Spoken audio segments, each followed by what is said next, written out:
The Tom Woods Show, episode 1065. Prepare to set fire to the index card of allowable opinion. Your daily dose of liberty education starts here. The Tom Woods Show. Hey, all you men out there, time for some introspection. Can you really be a Tom Woods Show listener without also using Harry's razors? I don't know. Well, grab your free trial offer from Harry's today. It's a $13 value for free when you sign up. Just cover shipping. Check it out at harrys.com/woods. Hey everybody, Tom Woods here, second to last episode of 2017, and then I go on my usual break for the end of the year, and we'll be returning again on January 3rd. But how could we end 2017 without saying another hello and a goodbye, I suppose, as 2017 departs us, to our friend Michael Malice, who the one and only time we had a vote on the most popular, the favorite guest of the show, it was Michael Malice who came out on top. So how could we not say hello to Michael? At this point, if you don't know Michael Malice, you must be a new listener, in which case I say welcome. I'm delighted to have you here, and your life's about to get a lot happier because you're about to meet Michael Malice, who is the author of Dear Reader, the unauthorized autobiography of Kim Jong-il. He is also a highly successful celebrity ghostwriter, New York Times bestselling author, and you can catch him on Fox News and Fox Business, particularly on Kennedy. So many things to say about Michael Malice. Check him out at michaelmalice.com. And Michael, as always, it's a delight to have you back. Welcome. I'm wearing a diaper just like Baby New Year. Okay, that's fine. For some reason, that reminds me of the, what's that Blue Oyster Cult skit with Christopher Walken? The cowbell thing. Oh, yeah. You're going to be wearing gold-plated diapers. What does that even mean, they say? All right. Anyway. All right. So here we are at the end of the year. I thought, I'm exhausted beyond belief. I don't even know what planet I'm on at this point because of this move and all the other things I have going on. And it's just absolute insanity. A normal person would have just taken this week off, right? Normal person, take the week off. You're moving. But nope, I am doing the episodes. So I thought we'd do a bit of a review. So here's how I want to do it. Let's start off with this question. You look back on 2017, and this, by the way, this is the sort of question that John McLaughlin would ask during the great end-of-year McLaughlin Group episodes. And Wrong! Yeah, right, exactly, right. Now, they say it's an unrehearsed program, but I have a feeling that at least the award categories were given to the panelists in advance so that they could choose people. Yeah. So, but I haven't done this in this case because I know you are really quick on your feet, and plus I haven't really thought of any categories except these two. Okay. Who would you say were the winners in 2017, and who would you say are the losers? I mean, isn't that a fun question? Let's do the winners first, right? Sure. So the big winner, politically we're talking. Sure, might as well. I would say gun owners are a big winner of 2017 because after that shooting in Texas where that church got shot up, and the left, understandably, just like everybody, was very upset.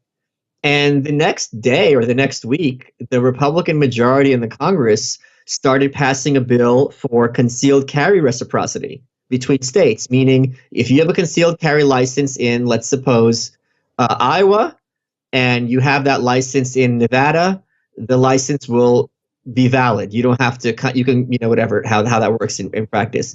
And the gun control people were aghast and saying, I can't believe on the heels of this tragedy, this is your first priority. And now it's not even like, we understand you're aghast. We understand your thoughts and prayers. This is not a conversation. Guns are a right. And if you don't like it, we're not even going to discuss it with you. So that's a very big change in the conversation since, not that long ago. So that's a big one.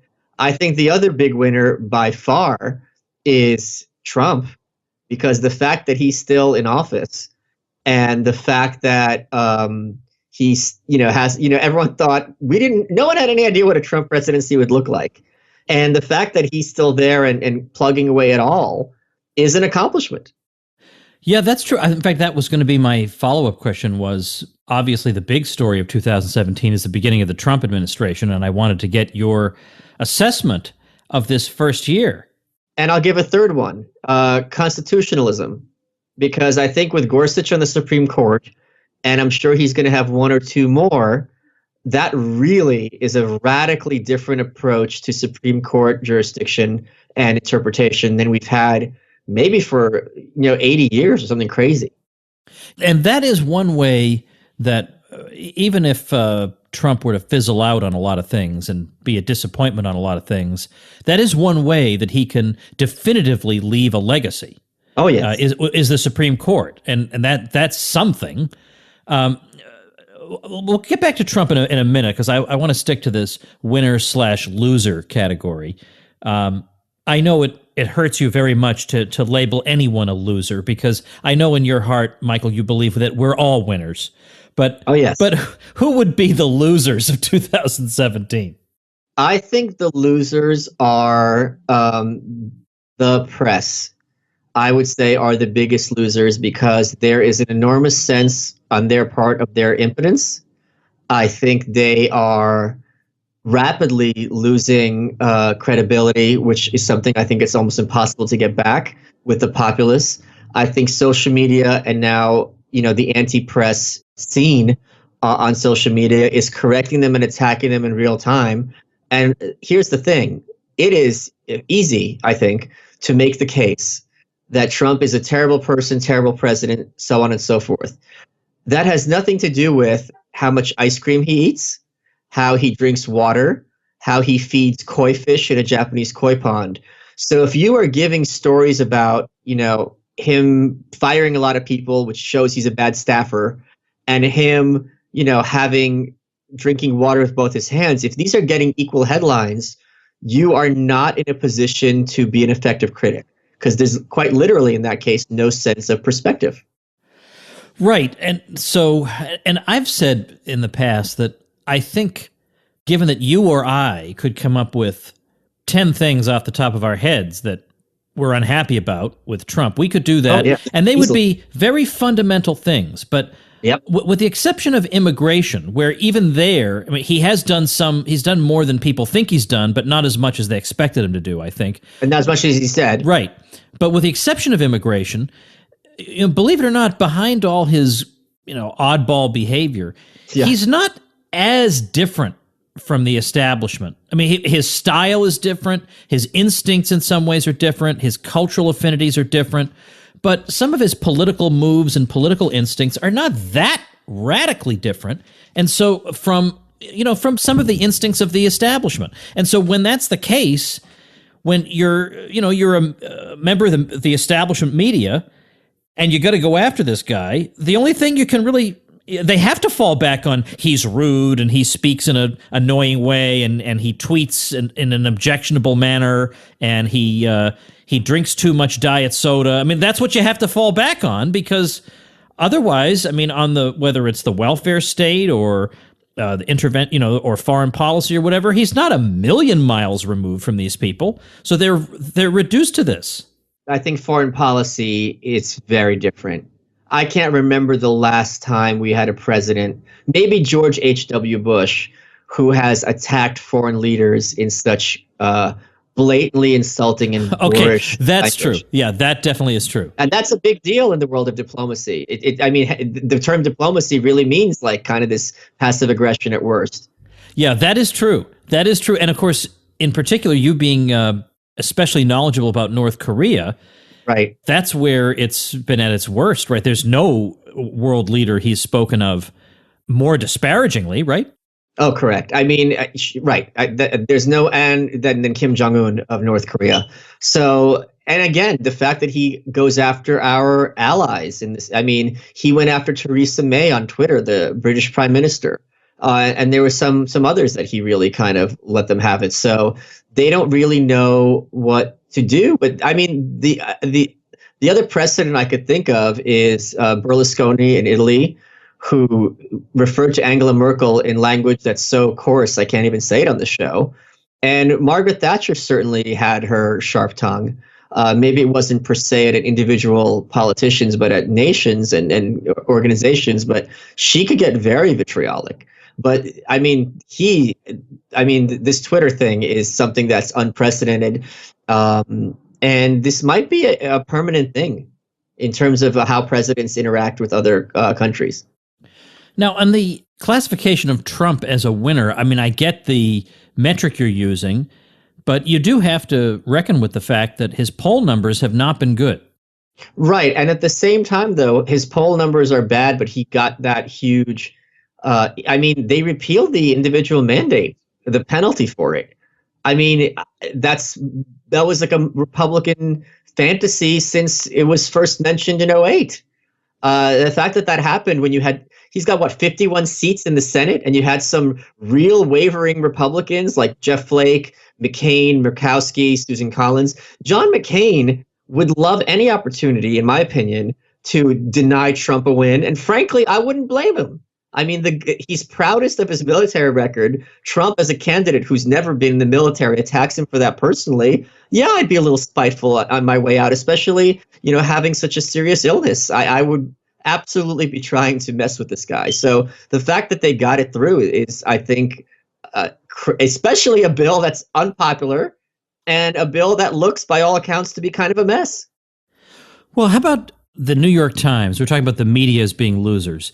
The tweets that come out of Trump are things like, whenever he's referring to the New York Times, he always calls the failing New York Times. Right. It's like Lil Marco and Lion Ted, the failing New York Times. But they are always at pains to point out that, contrary to his wishful thinking, we're not actually failing, we're actually booming since Trump took office. So is it really right to say the press is a loser? As a class, yes. The New York Times absolutely still has their cred. I think they should have their cred. No matter what you think about the New York Times, they certainly have, some of the best reporters in the world. That's not really in dispute by anyone. It's no coincidence that Ayn Rand's favorite newspaper was New York Times. She read it from cover to cover all the time. But I'm thinking more of things like CNN. And I made this point on Twitter, if you look at who right-wingers hate, it's not MSNBC, it's CNN. Because Fox is, right of center, MSNBC is left of center, openly and brazenly, and they have a right to their opinion. I don't think Rachel Maddow often, she did I mentioned this to you on the show before, she did this segment on Phyllis Schlafly's career that you could have written. I mean, sure, her opinion of Schlafly was probably the opposite, but it was fair and honest and a perfect time capsule of Phil Schlafly's life and influence. But CNN, which tries to present itself as objective and middle of the road, I mean, their biggest Republican, Ana Navarro, might be the most anti-Trump person ever, other than Jennifer Rubin of the Washington Post. And the vitriol from that network is couched in, deception. So I think it's a good example of the press being treated with disdain and contempt. I mean, when you're watching Fox News, for example, they're going to try to be entertaining and have a right of center point of view. I mean, no one is surprised by this. They're not pretending to be anything else. Right. That's the difference. All right, we've got some more juicy stuff to talk about. We'll do that after we thank our sponsor.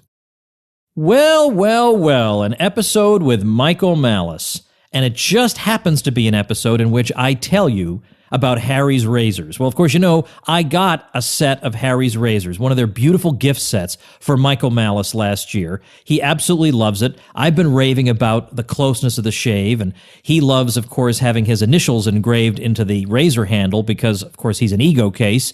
So it was a wonderful gift that, in fact, he brought it with him to the 1000th episode event, so he really is a happy Harry's user, and you should be too. Harry's is all about a great shave at a fair price, which is why over 3 million men have switched to Harry's. Well, guess what? You got a free trial offer coming your way, baby. A $13 value for free when you sign up. Just cover shipping. That free trial set includes a weighted ergonomic razor handle, 5 precision-engineered blades with a lubricating strip and trimmer blade, a rich lathering shave gel, and a travel blade cover. To get that free trial set, go to harrys.com/woods right now. That's harrys.com/woods. All right, back to Trump for a minute here. On the whole Russia situation, now I haven't followed it as closely as other people have, but I followed it a little.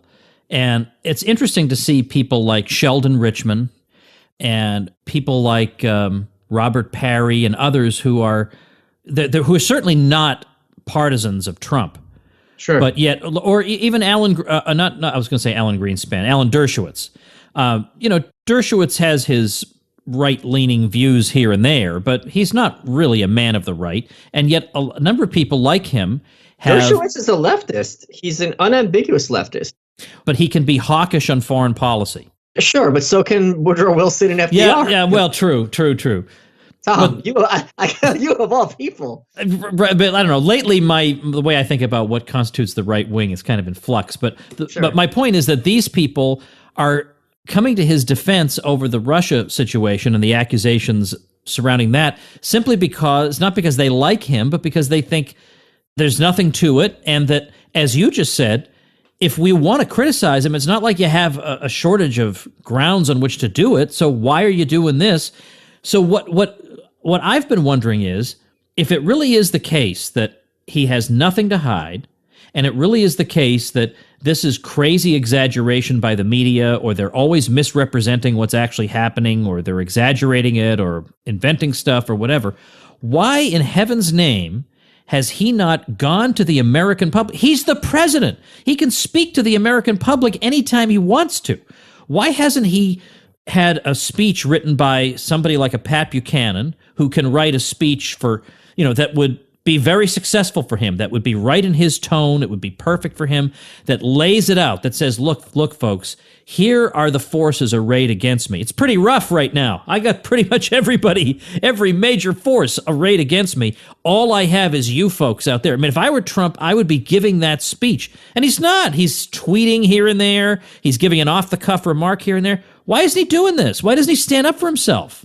Well, I think he's had quite a few rallies, actually. And let me just say one more thing. One of the big winners I mean, like from the Oval Office. I want to speak to the American people. Well, I think one of the other big winners of 2017 was McCarthy, because just this week, Jill Stein, who was the Green Party nominee, she was asked by, I think, Mueller or whoever is the investigator for some documents about the 2016 campaign relating to Russia. I think, because she went there on a trip or something. Yeah, I saw that. And one of Hillary Clinton's campaign people tweeted out, I think he wrote it 7 times in a row, Jill Stein is a Russian agent, Jill Stein is a Russian agent, Jill Stein is a Russian agent. And the idea that you can blithely accuse someone of treason, even though we're taught in high school that the McCarthy era was the worst thing that ever happened to America, and that a group of people who were secretly taking orders from Moscow in order to violently overthrow the American government and install dictatorship here, ruled from Europe, are just expressing their political opinion. It's amazing to watch. Now, if you're asking me why Trump isn't doing these things from the Oval Office, I don't know. I think he probably, frankly, actually, I do know. I think he gets off on the crowds. Wouldn't you? Like, you're in the Oval Office, you have your yes men, but these are the people, and you say your lines and everyone cheers. That's that's true. It is exhilarating, but I would do both. I would say my fellow Americans, and the cameras would be rolling, and they would be hating every minute of it, because all the networks would have to carry the remarks of the president from the Oval Office. No, sometimes they don't. They've done that where they haven't. And you know what else is going to happen? Just you wait for that State of the Union address, his first one. That is going to be epic, I think. Yeah, because the Democrats sit on their hands as the Republicans sat on their hands when Obama made his points. He can literally point at them and mock them to their faces. They're sour pusses. Yeah, I suppose so. That will be interesting to see. I just feel like chances are his State of the Union will be written by whoever wrote his. Let's see. I mean, the inauguration speech was actually pretty combative. Now that I think back, on it. That was. Remember, they were clutching at pearls. That's right. Yeah, that's right. And he never gets more combative than when his enemy's in front of him physically. You remember during the debates, there was one debate when he was with Jeb, and this was an audience full of Republican donors who were very establishment, very old school conservative in the maybe neocon sense. And they would boo him all the time. And he just pointed and goes, look, it's all Jeb's donors. This is the problem. And it was amazing to watch. It was almost like a wrestling villain getting off on the boos. Yeah, absolutely. All right. I had James O'Keefe on the show some time ago from Project Veritas. Oh, boy. Okay. What's been your impression of that? This was before the Roy Moore fiasco. I don't really know that I have an opinion on James O'Keefe. I have a lot of friends in common with him. Laura Loomer, who got her start in Project Veritas, was a guest on my show a few weeks ago. I mean, that last thing they did with the Washington Post, from my ignorant opinion, because I haven't looked into it very heavily, seemed to have backfired them pretty hard. As opposed to, let's say, WikiLeaks, which is not edited. You know what I mean? It's like, these are the emails. You can interpret them how you want. A lot of what James O'Keefe does is edited, and even if it's edited fairly and accurately, a person who's a critic can have that mental idea of skepticism and say, you know what, I don't want to believe this because there must be more footage, you know? Right. Yeah. So that I've heard that criticism. It seems like the snippets that he shows, though, yeah, maybe they could be taken out of context, but some of them, I can't imagine a context in which these things that these people have said wouldn't be incriminating. I mean, I think but that's a dangerous game, because at the same time, look, you and I are talking. So there's many things that you and I have said about government, or the U.S. government specifically, that could be taken out of context that would sound completely insane. Yeah, that's true. That's true. But yet, I think even if they put them back in context, to a lot of the American public, they'd still sound pretty crazy. Oh, absolutely. When I look back on some of the topics I've covered this year. All right, so how about in 2017, biggest surprise? I'm just making up categories. Was there a big surprise, politically or culturally, something you didn't expect? I think the biggest surprise was how unable there's two, I would say.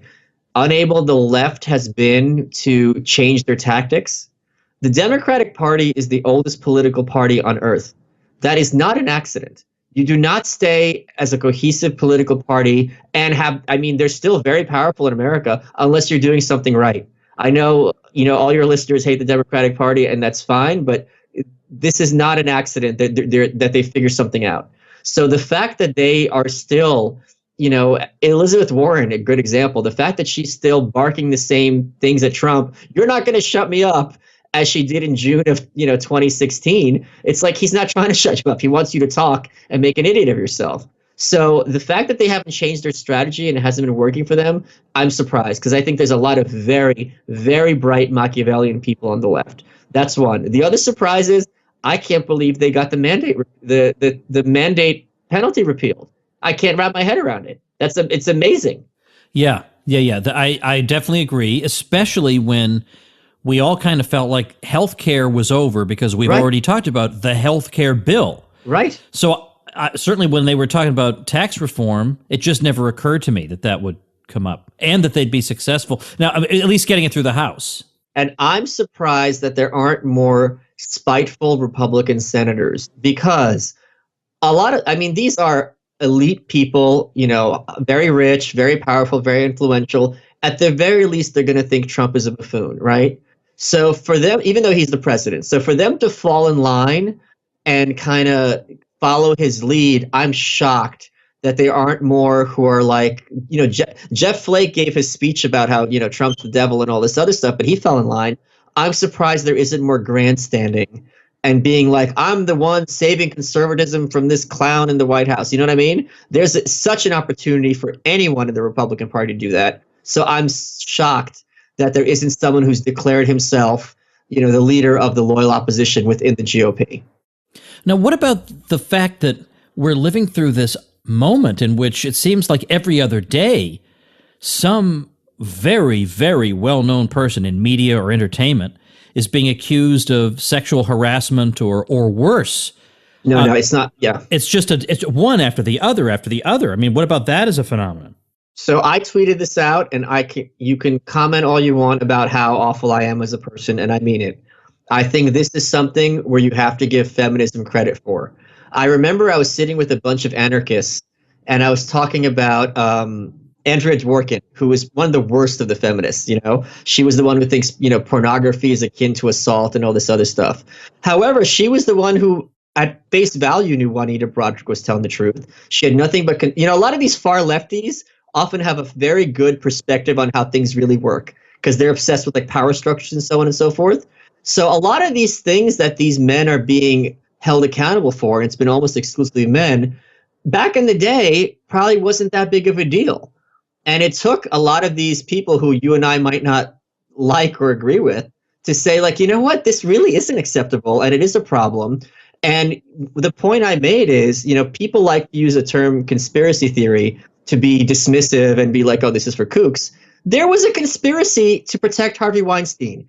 There was a conspiracy to protect Kevin Spacey. There was an organized movement, and it didn't even have to be organized. It was like spontaneous order. Everyone knew their role. Everyone knew to keep their eyes down and their mouth shut. Everyone knew they would be punished if they spoke up. And as a result, you had decades of predation. And here's the thing.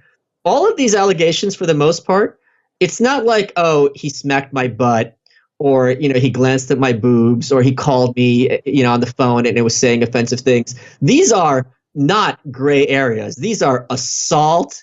These are physical violent assault. These are, he made me watch him. These are things that are completely egregious.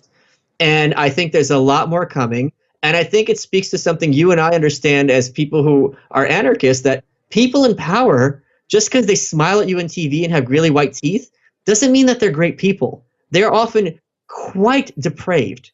Yeah, and I mean, in a way, it's almost like the default position has to be to assume they're depraved until proven otherwise. Absolutely. And and again, maybe this is coming from the Soviet Union, but the idea that like someone in power isn't going to be, not everyone, but isn't going to do really messed up things that you would never hear about as an average citizen. Why is that? When you put in those terms, no one would disagree. But then they also think, well, it wouldn't be this one. I like him. I see him smiling on the red carpet. And it's just shocking. And I'm glad this is happening. I'm glad it's happening at a quicker and quicker rate. As you and I speak, there's like apparently 30 or 40 cases where Congress paid off accusers, and these accusations have been sealed. I have no doubt they will somehow become unsealed. And we might be looking at mass resignations from Congress, which has been I don't think there's been mass resignations from Congress since the Civil War. Correct me if I'm wrong, Doctor. Yeah, no, certainly not. And the interesting thing about the now, unless I missed the whole Al Franken story, isn't it the case? No, I guess no. I guess there started to be accusations involving that were more recent. Yes, but at first he was dealing with accusations of before he was in the Senate, and then he called for an investigation of himself. Yes. But I don't think typically you have an ethics investigation of a senator for things that happened before he was in the Senate. So I thought, well, that's a little bit over the top. But then now that I think about it, it was the case that more people came forward and said, we were at a campaign rally and he's sticking his hand down my shirt or whatever. Yeah. And again, with all these accusations, it's almost never he said, she said.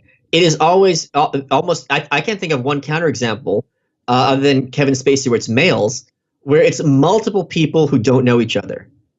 And that to me is very, very telling. And I think I'm glad this is happening.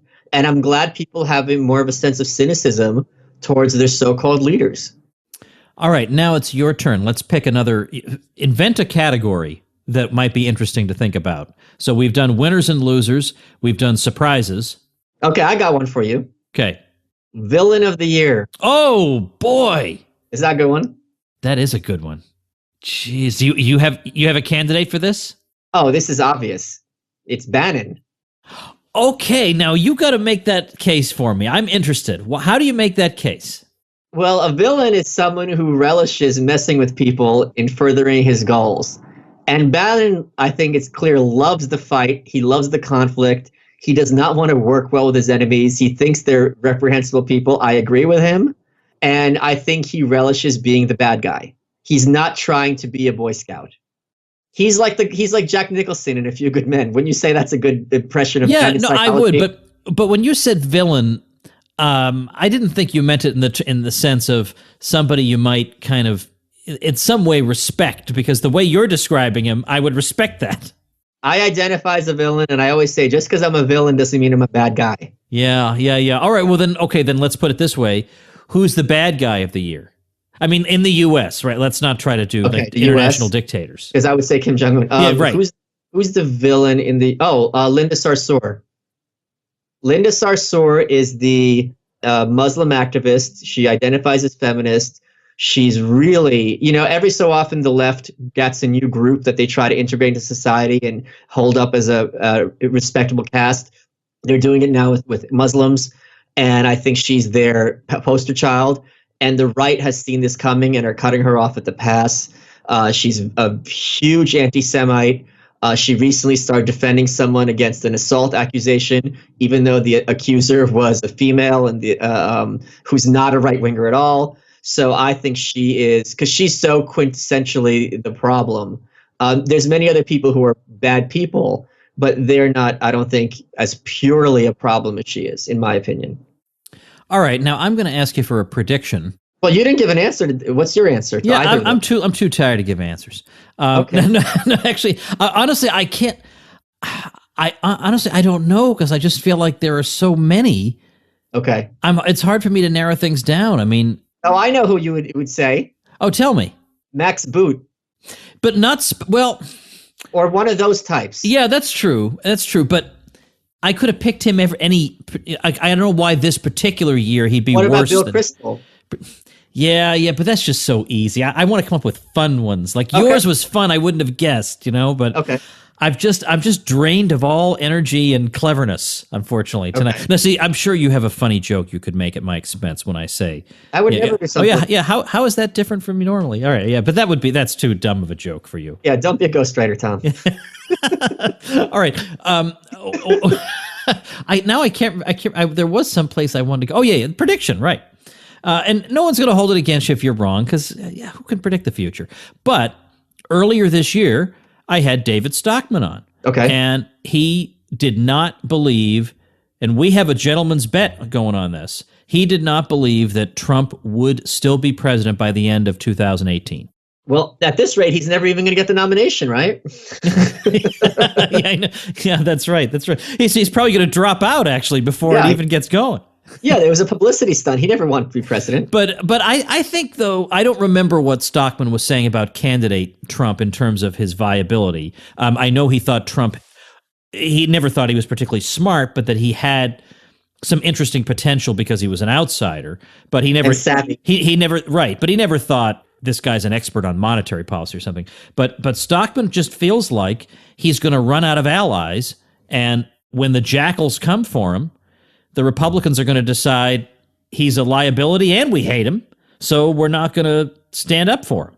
Well, I'm going to say a counter to that, which is Trump's the president, and they realize, look, if we throw him overboard, we're going to lose the presidency, and that's a cost. And the example we can think of is Roy Moore. I think Roy Moore, even forgetting all this trying to hit on teenager stuff, is really a reprehensible person in every possible way.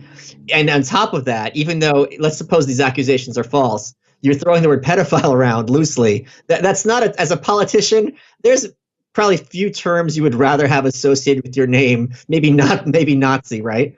The fact that so few Republicans elected officials distance themselves from him is very telling. Because if they're not going to go out of their way to throw Roy Moore under the bus, they're going to be a lot more willing to defend a sitting president, in my opinion.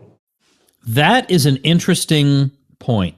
Okay, that's an interesting point. Well, and they've learned from their mistakes. I think they know that if you give the Democrats an inch, they're going to be shopping for blood. It's not going to be magnanimous like with, there was no magnanimity after Nixon. They waved that bloody shirt up until Clinton.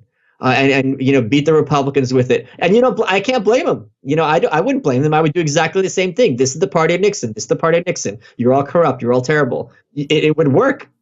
Well, the thing is, Trump has rallied the left like no force ever. I mean, Rachel Maddow was in the ratings game in the basement for years. She couldn't even touch Fox. And now she's been, not entirely consistently, but fairly often, number one. So yeah, but my point is, so why would the left ever want to get rid of this guy? He is giving them the best shot in the arm to rally their base they've ever had. Well, because then you want to bring, to no offense to Elizabeth Warren, you want to bring that scalp home, because then you could say we won. That's true. Yeah, that's true. Now you have Mike Pence as president. Congratulations. Yeah. Right. Actually, no, I had this girl, Janice Earlbaum, on my show a couple of weeks ago. She's a far lefty. She does those marches where she's screaming at the sky with everyone else outside Trump Tower. And I said to her, are you going to tell me with a straight face, Mike Pence, who is like a religious conservative, would be a better president than Trump, who's like an urban real estate developer. Like Tom, there's no way that Trump cares about drugs or prostitution or things like that. He runs hotel. The guy's not exactly right. A waspy, right. type. And she goes, yes, yeah, I would rather Mike Pence. I'm sure. Because I know what he is and I can understand him. And she goes, I don't know where Trump is coming from, and this causes me existential stress. Yeah, that's what it is. And that makes a lot of sense to me. What is this guy going to do next? Like, you're just walking on eggshells. Whereas with Pence is like, okay, you're horrible. I've seen this horror for decades. I know what to say. And I think we have the numbers to beat it. And they're right. I mean, gay marriage was passed by the Supreme Court, and it's nary a peep from the Republican Party. So they know how to fight that fight. And they do have, when it comes to things that Pence believes, or Pence, I don't know about him specifically, I think the left does have the numbers. Yeah, and how about that crazy phenomenon online where people were saying, on the left, if only we could have George W. Bush back, but we appreciate him now. He was a good guy, whatever. Oh, you gotta be kidding me. You really gotta be kidding me. But they would want him back because they beat him. It's not George W. Bush. It would be George W. Bush's beaten up corpse. Yeah, that's true. As a leftist, I would love that in the White House. I could take my shots at him all day and know I'm going to, get accolades for it. Yeah, that's right. And he'll grovel and apologize to you. Yeah. Whereas that's one thing Trump won't do. All right. Well, I have a funny feeling, Michael, that we here on the show may be hearing from you sooner than some listeners may think. So we don't have to say any emotional goodbyes at the end of this particular episode, but I will recommend that people check you out at michaelmalice.com, but really follow you on Twitter. I mean, come on, people. A lot of you people listening right now, you're on Twitter, and I know some of you are not following Michael. And what I have sometimes done, this is not a joke, to unwind at the end of the day, I review Michael's Twitter account. I look at his tweets and retweets for the day, and it's immensely entertaining. And I just feel terrible that I would be keeping that to myself. So follow him on Twitter at Michael Malice. And Michael, I hope we'll talk again soon. Thanks, Tom. All right, everybody, that'll do it for today. Remember, Michael Malice has his own program on Compound Media, You're Welcome with Michael Malice. I listen to it. I love it. I watch it. It's video and it's great. Check it out at compoundmedia.com. I'll link to that at tomwoods.com/1065. And before I let you go on this, the second to last episode of 2017, let me tell you about yardandgarden101.com. For all you folks with a green thumb, you will enjoy listener-created yardandgarden101.com.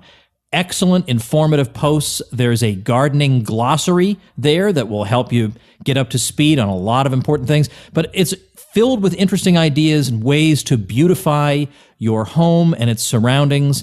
It's a beautiful site, and it's got post after post filled with interesting and inspirational gardening ideas. So check it out at yardandgarden101.com. And if starting a website is one of your New Year's resolutions, well, remember, I got a whole bunch of free bonuses for you if you use my link when you get your web hosting, and I also get you the best price around.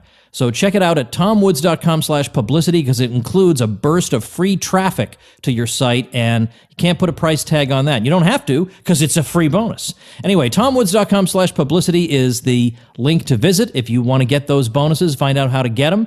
So make sure and do that before you get your hosting, and check out yardandgarden101.com. And tomorrow we've got another year-end episode, but it's going to be a little bit different, and I'm not going to tell you what it's about till tomorrow. See you then. Become a smarter libertarian in just 30 minutes a day. Visit tomwoods.com to subscribe to the show for free, and we'll see you next time.